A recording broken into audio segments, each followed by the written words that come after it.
Jésus notre destin. 6e prédication. Pourquoi Dieu garde-t-il le silence? Il y a dans le monde des choses abominables qui se passent.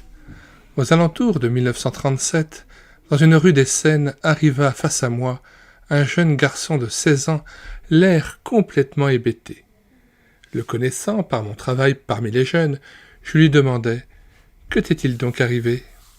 Ils m'ont embarqué de force à l'hôpital et m'ont châtré parce que ma mère est juive. Et puis, quand je suis rentré à la maison, mes parents n'y étaient plus. Il ne les a d'ailleurs jamais revus. Son père a été arrêté et sa mère a été déportée dans un camp de concentration à Auschwitz. La seule chose que j'ai pu faire, ce fut d'envoyer ce garçon en Hollande, d'où il est parti pour les États-Unis. Mais jamais je ne pourrai oublier le visage de ce garçon effaré. Ils m'ont traîné de force à l'hôpital et m'ont châtré parce que ma mère est juive. Et puis, quand je suis rentré à la maison, mes parents n'y étaient plus. Des cas similaires se sont déroulés des millions de fois. Dans ce cas, des questions nous viennent à l'esprit. Et Dieu? Où donc est Dieu? N'a-t-il rien à dire? Pourquoi Dieu garde-t-il le silence? À Cologne, un forcené a pénétré avec un lance-flamme dans une école primaire. Il a tué 12 petits-enfants. Dans des cas comme cela, des questions surgissent. Et Dieu? Pourquoi Dieu garde-t-il le silence? Je pense aussi à une jeune femme atteinte du cancer. Elle s'éteint lentement dans des souffrances atroces, laissant derrière elle ses enfants abandonnés. Celui qui assiste à de tels événements doit bien se demander « Et Dieu? Pourquoi Dieu garde-t-il le silence ?» Beaucoup de personnes pourraient aussi citer leur propre expérience et conclure en disant « Et Dieu? Mais où Dieu était-il donc? Pourquoi Dieu garde-t-il le silence ?» Notre cher poète Friedrich Schiller a composé un jour un hymne à la joie. Joie, belle étincelle des dieux, fille de l'Élysée. On y trouve ce vers. Frère, au-dessus du firmament doit habiter un Père plein d'amour. Et cependant, l'homme d'aujourd'hui est tenté de dire Frère, au-dessus du firmament, il ne peut habiter un Père plein d'amour. Celui qui se trouve donc face à de tels événements, celui à qui s'imposent d'un coup les questions « Où est Dieu ?» Pourquoi permet-il cela? Pourquoi garde-t-il le silence face à des choses aussi terribles? Peut en arriver au moment où surgit dans sa pensée, dans son esprit, la pensée dangereuse. Peut-être au fond, Dieu n'existe-t-il pas? Peut-être le ciel est-il vide? Peut-être l'athéisme est-il tout de même la solution vraie? Mes amis, celui auquel viennent ces pensées devrait être effrayé. Car, s'il est vrai que Dieu n'existe pas, ce serait épouvantable. Alors nous les hommes, nous les bêtes féroces, serions totalement abandonnés à nous-mêmes. Alors nous serions comme des enfants égarés qui ont perdu le chemin pour revenir à la maison. Sans Dieu, ce serait effroyable. Et lorsque des gens me déclarent « Je suis athée », je leur réponds « Vous ne vous rendez pas compte de ce que vous dites. Rien au-dessus de nous?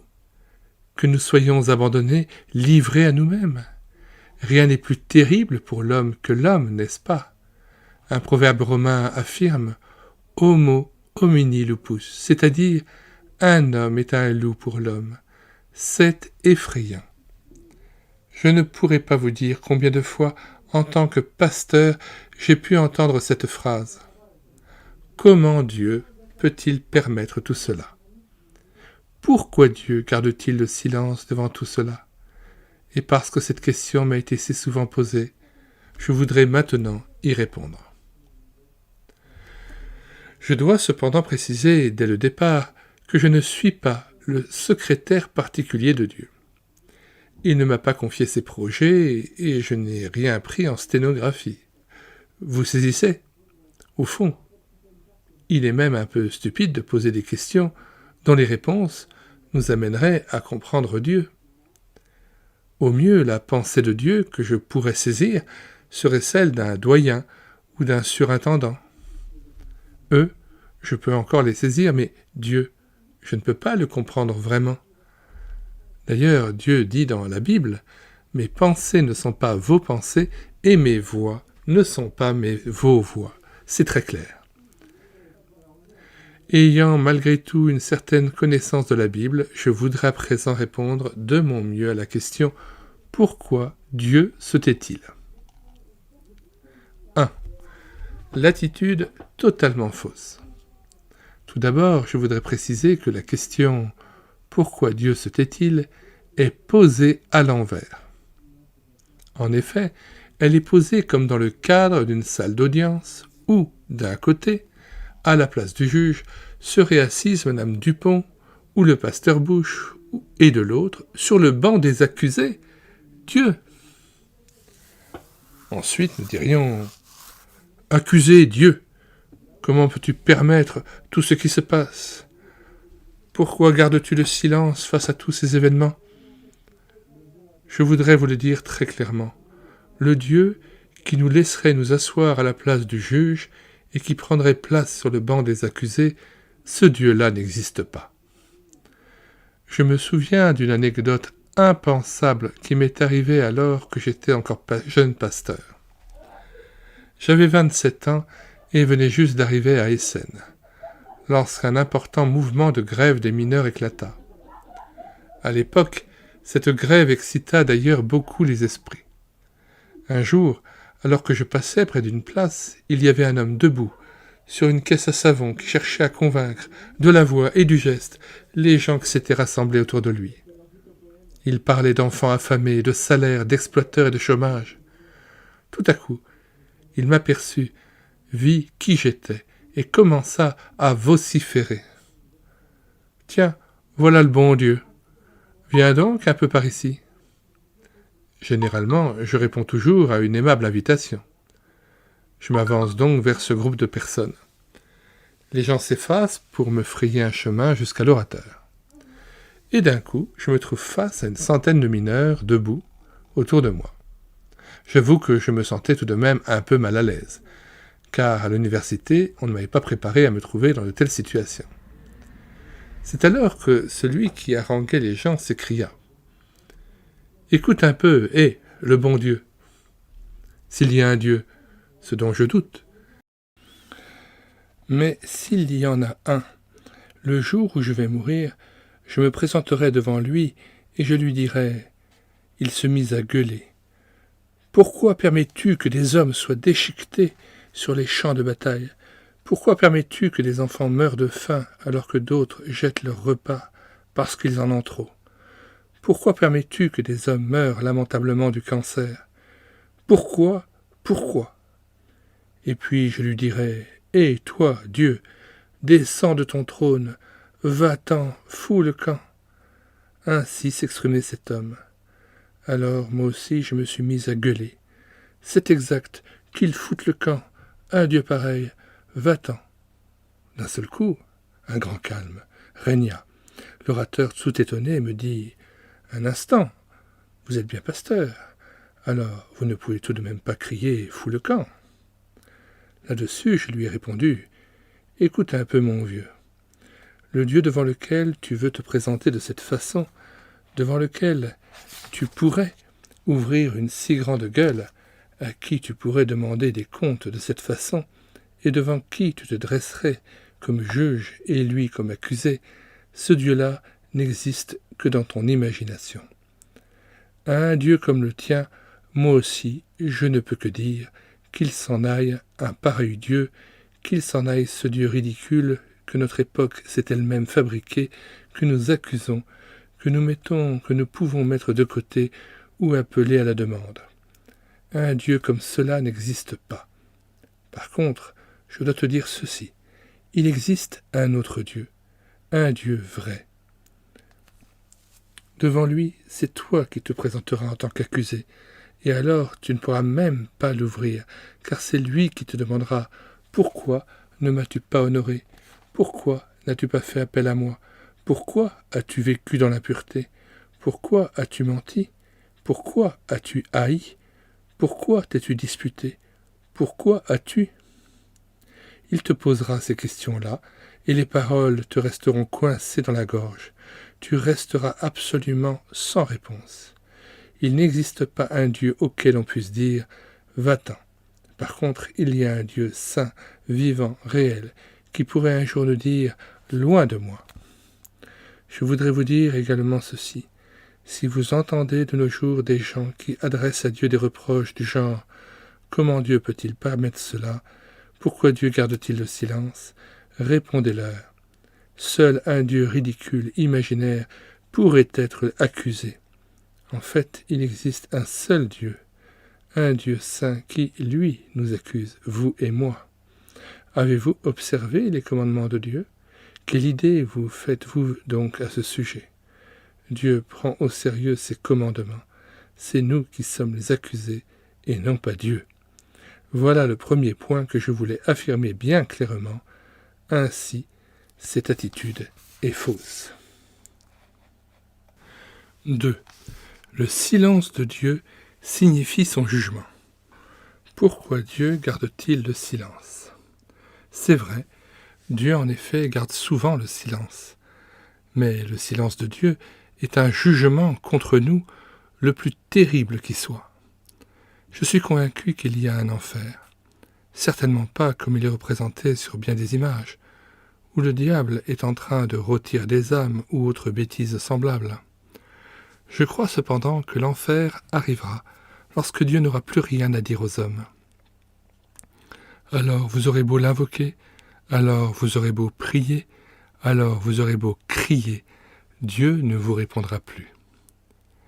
L'écrivain russe Dostoïevski a écrit « L'enfer est l'endroit où Dieu ne regarde plus ».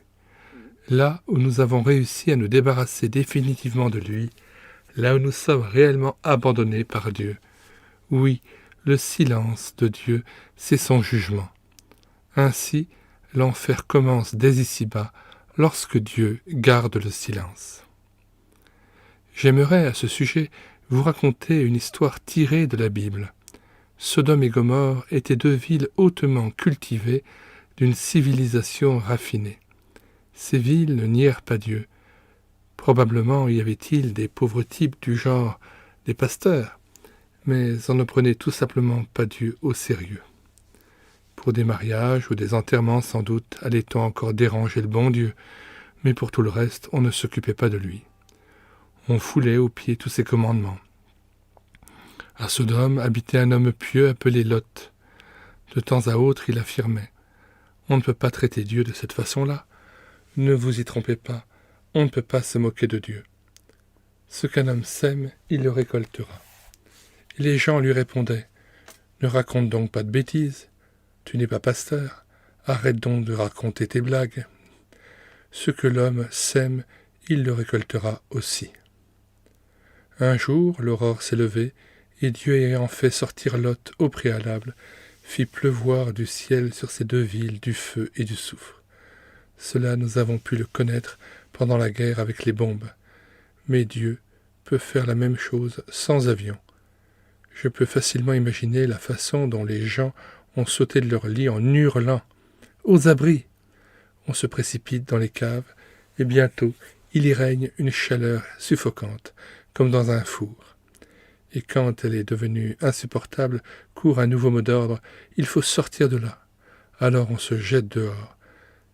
Mais à l'extérieur, c'est une pluie de feu et de soufre. Les gens sont totalement désemparés.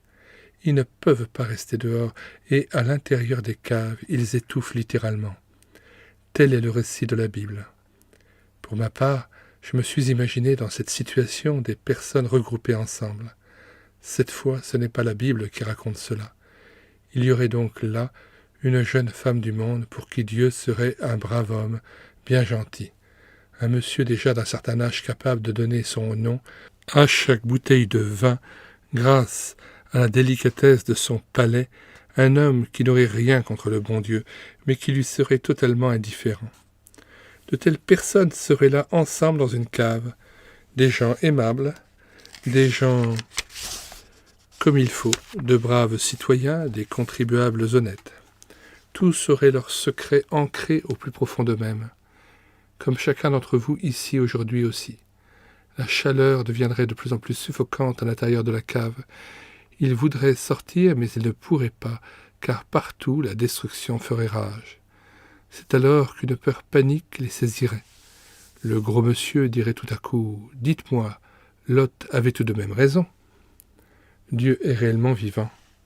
De son côté, la jeune femme mondaine suggérerait « Il n'y a plus qu'une chose à faire, il faudrait prier.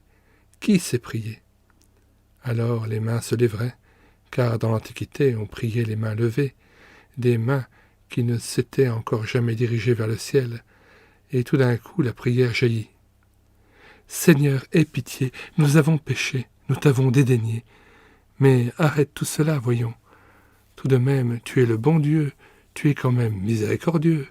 Seigneur, aie pitié. » Rien ne se passe.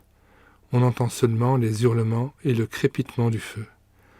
Alors les bras se baissent, les mains tendues se referment, les poings se serrent.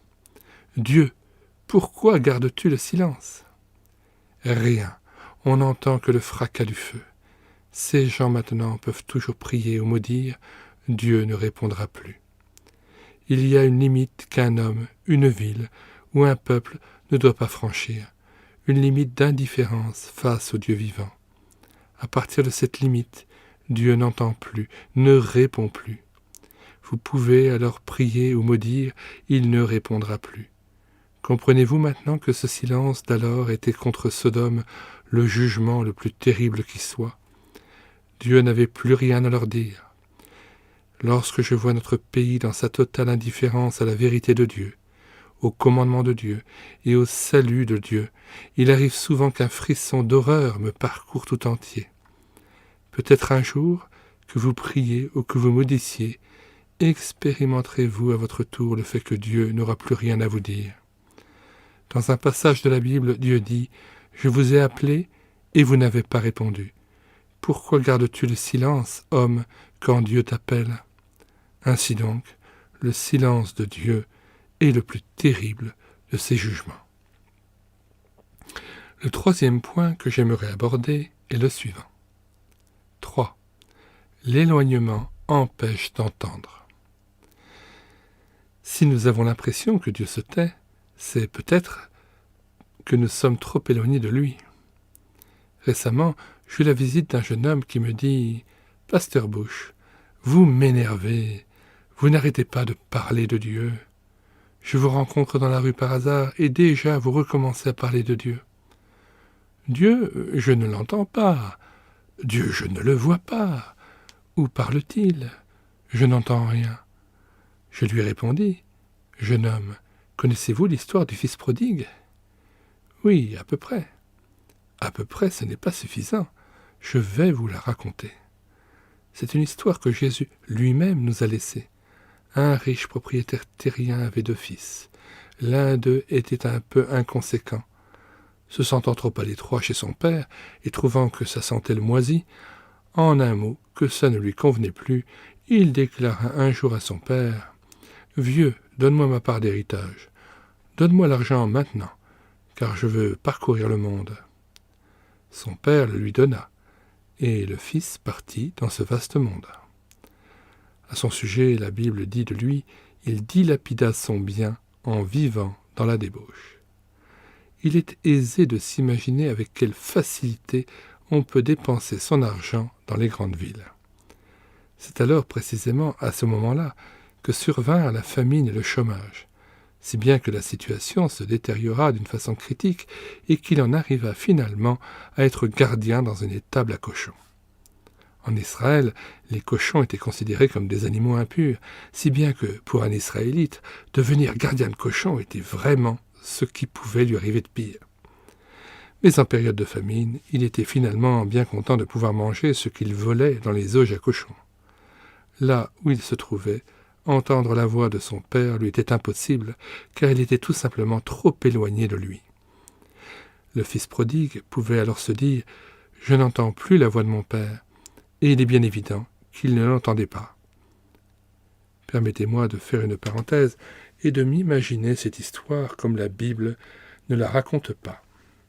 Assis avec ses cochons, il est là, ayant quitté la maison paternelle, tenaillé par une faim de loup, et il se met soudain à accuser son père.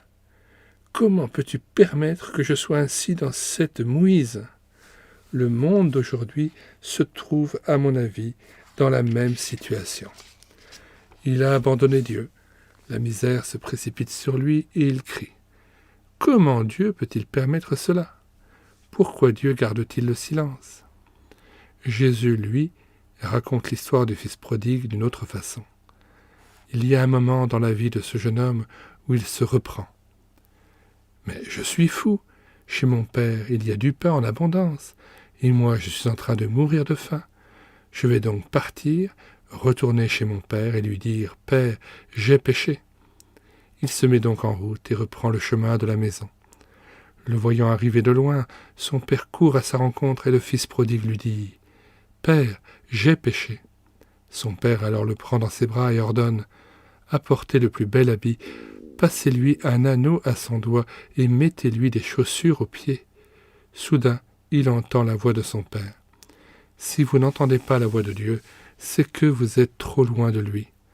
Vous savez bien alors qu'il faut revenir sur vos pas, ai-je dit au jeune homme.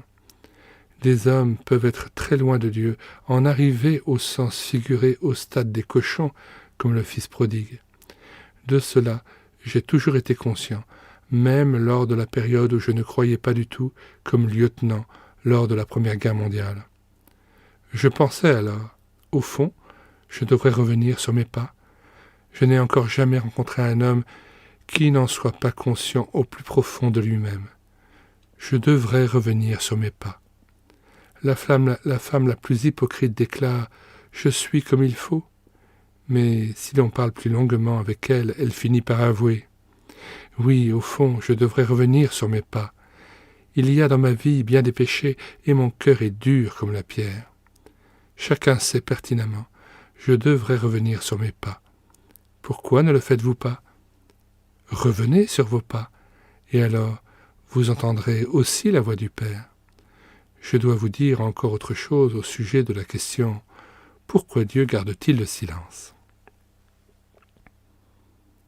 4. Il faut écouter ce que Dieu a dit en dernier. Pouvez-vous m'écouter encore un peu? Ne suis-je pas ennuyeux? Si c'est le cas, c'est de ma faute et non pas celle de l'Évangile. Des pasteurs peuvent arriver à rendre l'Évangile ennuyeux, c'est possible. Alors dans ce cas, lisez la Bible, seul. L'Évangile est quelque chose de passionnant, croyez-moi. Ce que je voulais vous dire maintenant, c'est certainement le plus important. Si vous avez l'impression que Dieu garde le silence, alors il vous faut écouter ce que Dieu a dit en dernier. Je vais vous citer une phrase de la Bible qui est si longue que je devrais en réalité la dire en 2 fois. C'est un passage du 1er chapitre de l'Épître aux Hébreux. Après avoir autrefois, à plusieurs reprises et de plusieurs manières, parlé à nos pères par les prophètes, par Moïse ou Jérémie par exemple, Dieu, dans les derniers temps, nous a parlé par le Fils. Savez-vous qui est le Fils de Dieu? C'est Jésus. Jésus. Me voici à nouveau en plein dans mon sujet. Lorsqu'il m'est donné de parler de Jésus, j'ai le cœur qui se met à battre plus fort. À un endroit dans la Bible, Jésus est appelé la parole de Dieu devenue homme. La parole a été faite chair et elle a habité parmi nous. Comprenez bien, lorsque nous prononçons une parole, elle est tout de suite partie comme un souffle. Mais Dieu a fait devenir chair une parole en Jésus. Ainsi, c'est par Jésus que Dieu a parlé en dernier. Vous connaissez certainement l'expression « c'est mon dernier mot ». Admettez donc que je veuille vous vendre une vache. N'ayez aucune crainte, je n'en ai nullement l'intention. D'ailleurs, je n'ai aucune notion du prix du bétail. Mais supposons tout de même que je veuille vous vendre cette vache. Combien peut valoir une vache? Je ne sais pas, disons 1000 marks. De votre côté, vous direz « j'en donne 300 marks, pas plus ». Ce à quoi je rétorquerai « en fait, j'en voulais 1200 ». Vous ferez alors une nouvelle offre de 400 marks, et à mon tour, je proposerai 1100 marks. Puis nous ferions encore du marchandage jusqu'à ce que je dise « allez, 800 marks, c'est mon dernier mot. Si je ne suis pas une girouette, on en resterait là et le marché serait conclu. De la même façon, Jésus est le dernier mot de Dieu. Et si vous ne l'acceptez pas, Dieu n'a plus rien à vous dire. Vous comprenez ? Si les gens se plaignent que Dieu ne parle pas et qu'il garde le silence, je leur réponds, Dieu n'a plus rien à vous dire si vous ne voulez pas accepter son dernier mot. Il faut que vous acceptiez Jésus. Vous pouvez accepter Jésus. C'est Jésus qui est vraiment la seule solution. Je rencontre souvent des gens qui me disent « Je crois volontiers au bon Dieu ». Mais Jésus, écoutez-moi bien, Jésus est le dernier mot de Dieu, devenu chair pour nous. Ce que cela veut dire, il me faut vous l'expliquer encore d'une façon plus approfondie, et je dois aussi vous renseigner un peu sur Jésus. Il n'y a d'ailleurs rien au monde que j'aime autant que cela. Il y avait en ce temps-là une foule assemblée autour de Jésus qui était en train de parler. Soudain, dans les derniers rangs, on entendit du remous. Les gens commencèrent à parler fort et à se disperser. Jésus interrompit son discours et dit « Que se passe-t-il » C'était quelque chose de terrible, l'arrivée d'un lépreux. Savez-vous ce que c'est la lèpre ? C'est un homme qui se putréfie vivant. C'est absolument atroce. Le pus ronge les oreilles, le nez, les lèvres, et cette lèpre est tellement contagieuse qu'elle se transmet même par l'haleine.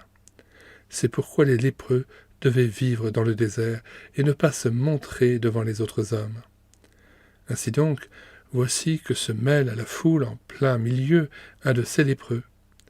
Il a entendu parler de Jésus et il est poussé par un grand désir. Je veux voir le Messie.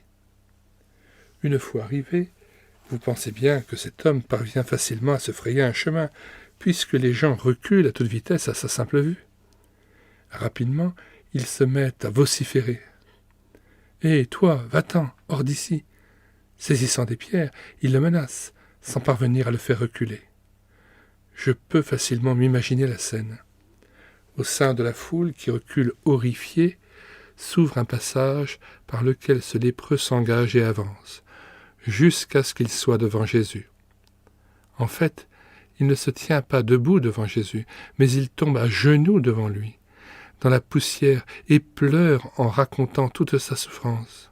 « Ma vie est perdue, finie.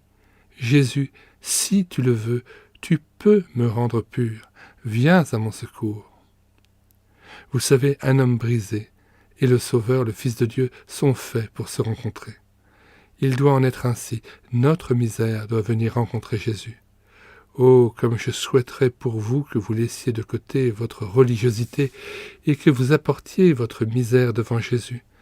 Quant à lui, ce lépreux est à genoux devant Jésus. Si tu le veux, tu peux me rendre pur. Quelque chose qui me semble infiniment beau va maintenant se passer. Je peux m'imaginer que Jésus recule devant le spectacle de cet homme anéanti et qu'il lui dise « C'est bien, lève-toi, tu es purifié. » Eh bien non, ce n'est pas cela que fait Jésus. Jésus au contraire s'avance vers lui, pose ses mains sur cette tête malade. Les gens crient d'épouvante, mais il ne faut pas toucher un lépreux. Et la Bible rapporte « Et Jésus le toucha ». Pour le Sauveur, aucune impureté n'est trop répugnante. Aucune misère n'est pour lui trop grande. Il posa sa main sur lui. Si j'étais l'autre Wilhelm Busch, le dessinateur, j'aimerais représenter cette scène. Les mains de Jésus posées sur le visage défiguré, à moitié rongé du lépreux. Alors, nous faisons juste une petite parenthèse pour lire la note 3, page 255, expliquant ce qu'est cet autre Wilhelm Busch.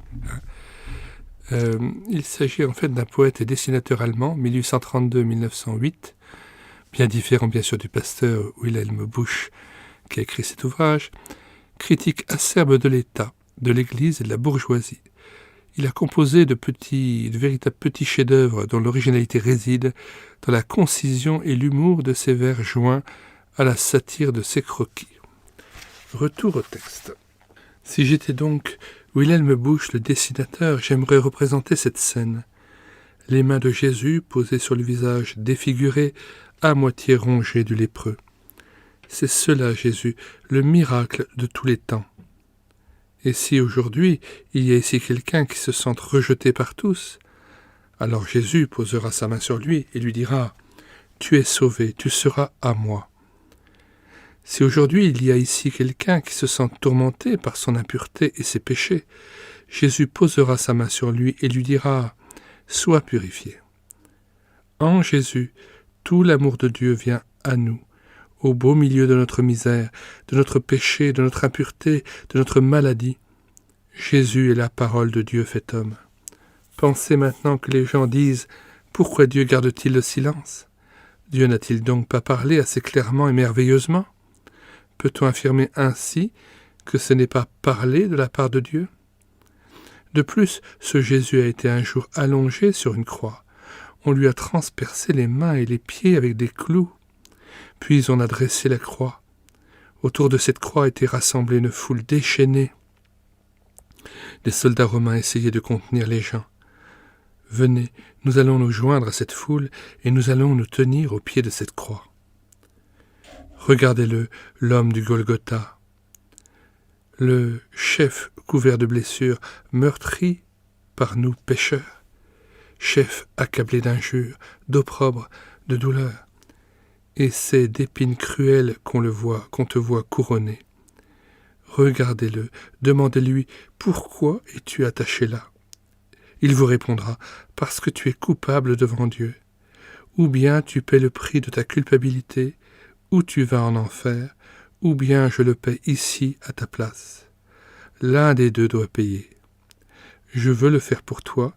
Maintenant, crois en moi. » Lorsque jeune homme, j'ai compris, mes amis, il est là, l'agneau offert en sacrifice, qui porte les péchés du monde, le mien aussi. C'est là, sur cette croix, que Jésus efface ma culpabilité. C'est là qu'il me réconcilie avec Dieu. C'est là qu'il paie la rançon, afin de me racheter pour Dieu. Alors j'ai déposé mon cœur au pied de la croix, et j'ai dit, « Pour toi, que puis-je faire? Que t'offrir en retour? Ah, du moins, Dieu suprême, prends à jamais mon cœur, qu'il te serve et qu'il t'aime, plein d'une sainte ardeur. » Puis Jésus sera déposé dans une tombe creusée dans le roc. Une grande pierre sera roulée devant l'entrée du sépulcre.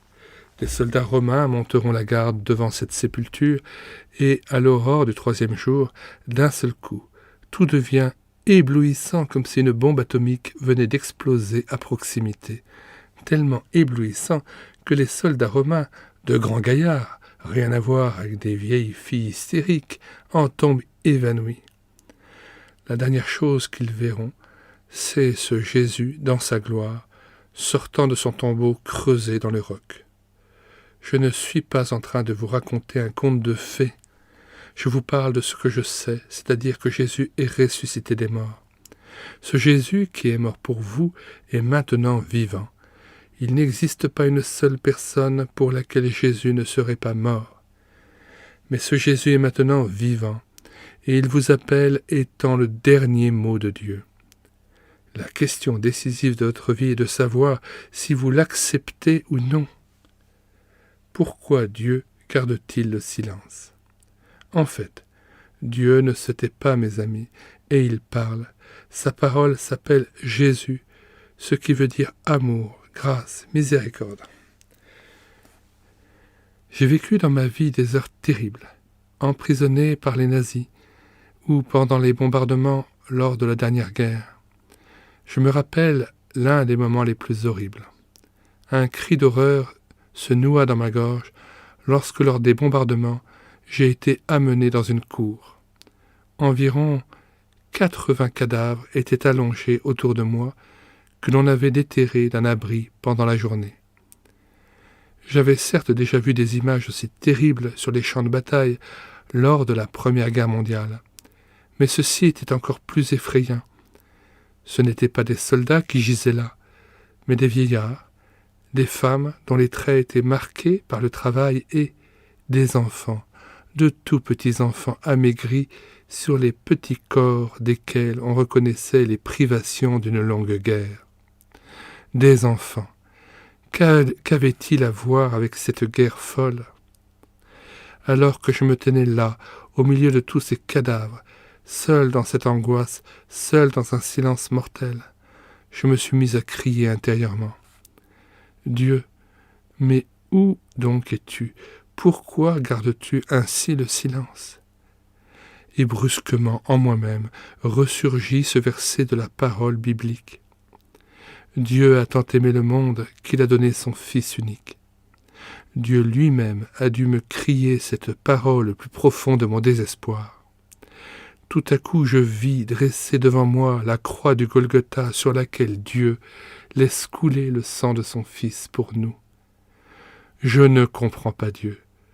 Je ne comprends pas pourquoi Dieu permet toutes ces choses. Mais il y a une référence, un signe, un mémorial. Le point de repère de son amour, c'est la croix de Jésus. Il n'a point épargné son propre Fils, mais il l'a livré pour nous tous. Comment ne nous donnera-t-il pas aussi toutes choses avec lui? Ainsi parle l'apôtre Paul. Et il en est en effet ainsi. Lorsqu'au pied de la croix de Jésus, je trouve la paix avec Dieu, je n'ai plus d'autres problèmes. Quand mes enfants étaient petits, ils ne comprenaient pas tout ce que je faisais, mais ils me faisaient confiance. Papa sait ce qu'il y a de mieux à faire. Au moment où je trouve la paix avec Dieu, au pied de la croix de Jésus, et que je deviens enfant de Dieu, je peux aussi faire confiance au Père Céleste.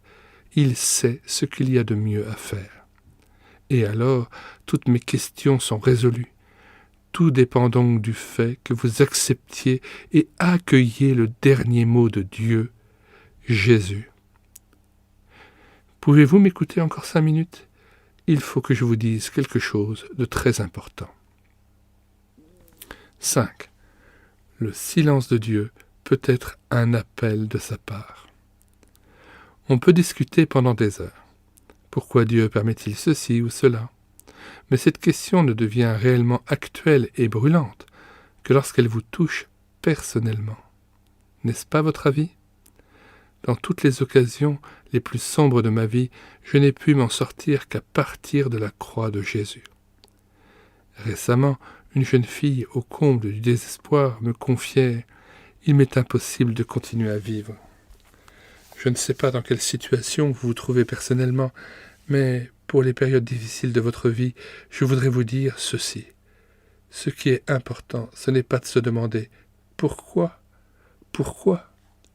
mais de se poser la question « Dans quel but ?» À ce sujet, je voudrais, pour terminer, vous raconter encore une anecdote. Il y a quelques décennies, pendant une période très troublée, j'étais pasteur dans une région minière. J'entendis raconter un jour qu'un mineur de fond avait eu un accident. Une pierre lui était tombée sur le sacrum et était maintenant paralysé des 2 jambes, sans aucun espoir d'amélioration. C'est terrible, n'est-ce pas? J'allais le voir, mais cette visite fut très dure. Oui, ce fut la plus dure visite que j'ai vécue. La chambre du blessé était pleine de camarades mineurs comme lui. Des bouteilles de schnapps occupaient la table. Quant au paralysé, il était assis sur sa chaise roulante. À peine étais-je entré que les cris commencèrent à se faire entendre. « Toi, l'homme en noir, reste dehors. Où était-il donc ton Dieu lorsque la pierre m'est tombée sur le sacrum? Pourquoi donc Dieu n'a-t-il rien fait ?»